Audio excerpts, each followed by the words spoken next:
29 जून सोमवारी संध्याकाळी 5:45 वाजता ऐरोली सेक्टर 8A मधील एका मुलीचं अपहरण झालं। एकविरा दर्शन ही सोसायटी आहे, या इमारतीत राहणाऱ्या एका फ्रान्सिला नावाच्या मुलीचं अपहरण झालं। अपहरणामागे काय कारण होतं काही कळलं नाही। याच ठिकाणी साधारण 5:45 वाजता तिच्या शाळेची बस न्यू हॉरिझन पब्लिक स्कूल जी आहे त्या पब्लिक स्कूलची बस तिला नेहमी या ठिकाणी सोडायला येते आणि ती याच रस्त्याने या एकविरा दर्शन इमारतीमध्ये 3ऱ्या माळ्यावर राहणारी फ्रान्सिला रोज जाते। पण 29 तारखेला असा काही प्रकार घडला की संध्याकाळी फ्रान्सिला घरीच पोचली नाही।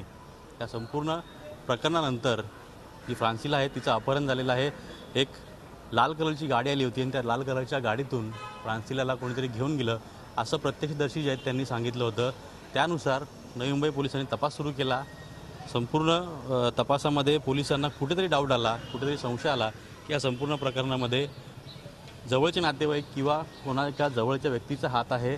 मी पाहू शकता त्या ठिकाणी जी गर्दी जमलेली आहे लोकांची, त्याच ठिकाणी फ्रान्सिलाचं अपहरण करण्यात आलं होतं।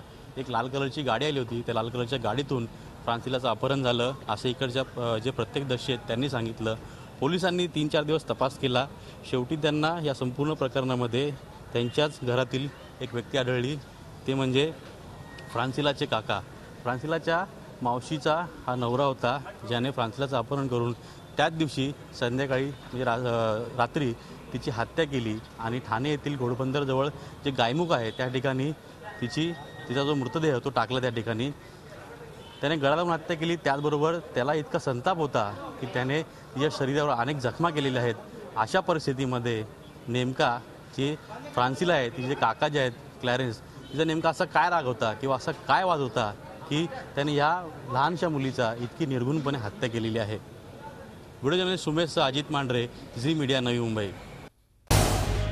झी 24 तास रहा एक पाऊल पुढे।